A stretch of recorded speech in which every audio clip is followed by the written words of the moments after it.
کیا صرف اگر والدہ ہیں تو گھر کے کام کاج کرنا، روٹی پکانا، کھانا پکانا، یہ اہتمام کرنا، اور والد صاحب ہیں تو کما کے لانا، فیسیں وغیرہ پے کرنا، صرف یہی ذمہ داری ہے یا دینی ذمہ داریاں بھی کچھ عائد ہوتی ہیں اس کے ساتھ؟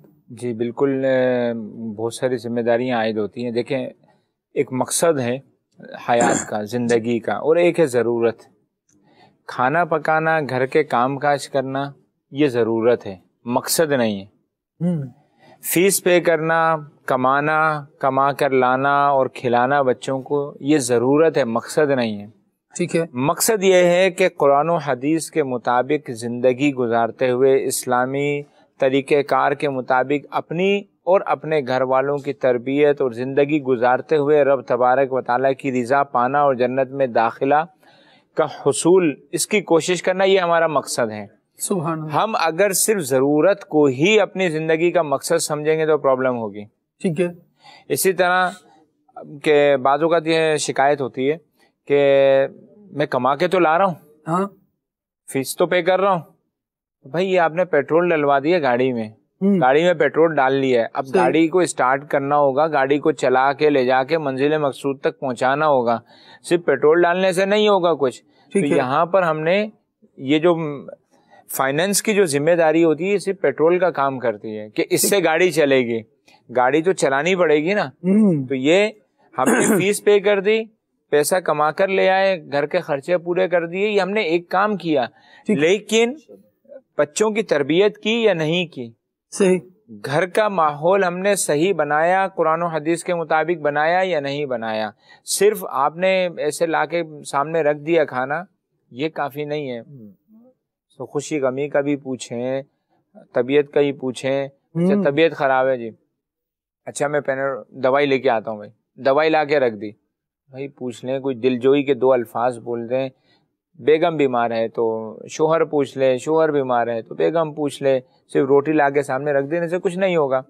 تبھی دل جو گھر تو بلال بھائی اپنا ہوتا ہے، اگر اس گھر میں بھی بندہ ملازمت کرے گا نا تو پھر بیچارہ یہ کسی کام کا نہیں رہے گا.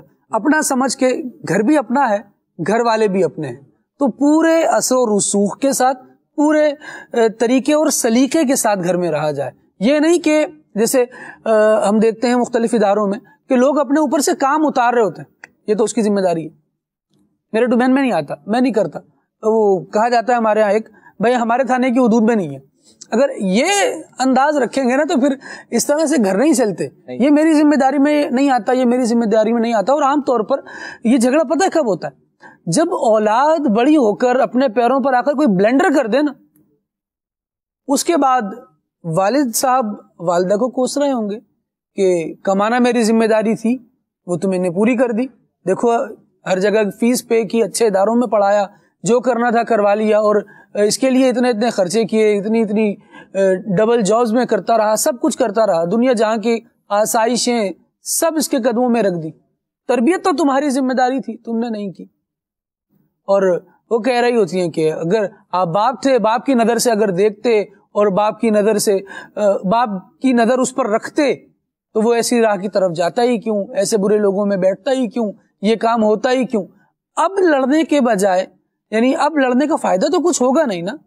تو یہ پہلے ہی سارے ماحول کو سب اپنے ہیں اور پوری ذمہ داری کے ساتھ اس کو کام کرنا چاہیے. اور اگر بعد میں کندھے سے اتاریں گے تو وہ بوجھ ہی اتر سکتا ہے. ایک جملہ میں ایڈ کرنا چاہوں گا کہ ہم نے ابھی بات تو کی کہ بیوی کی یا ماں کی ذمہ داری ہوتی ہے بچوں کی تربیت کرنا.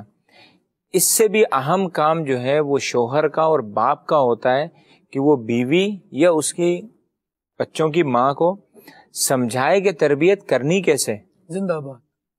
یہ اس کا کام ہوتا ہے کہ بچوں کی تربیت کرنی کیسے یہ وہ سکھائے، کیونکہ وہ گھر کا سربراہ ہے، وہ اس گھر کا لیڈر ہے، اس نے سب کو لے کر چلنا ہے. اس نے یہ کام اپنی بیوی کو یا اس بچے کی ماں کو دینا ہے کہ تم نے میرے بچوں کو اس طریقے کے مطابق لے کر چلنا ہے اور اس طرح تربیت کرنی ہے. ہم چھوٹ نہیں جائیں گے کہ ماں کی ذمہ داری ہے تربیت کی تو بس خلاص ہم نے تربیت نہیں کرنی، وہی کرے گی. ہم نے اس کو سمجھانا ہے کہ ان کی تربیت کرنی کیسے. تو آیت کریمہ میں نا رب ارحمہما کما ربیانی صغیرہ، جی اے میرے رب ان دونوں پر رحم فرما، جیسے ان دونوں نے چھٹپن میں مجھے پالا، رفتہ رفتہ کمال تک پہنچایا، رفتہ رفتہ میری تربیت کرتے رہے. دونوں ہی تربیت کریں گے بھائی.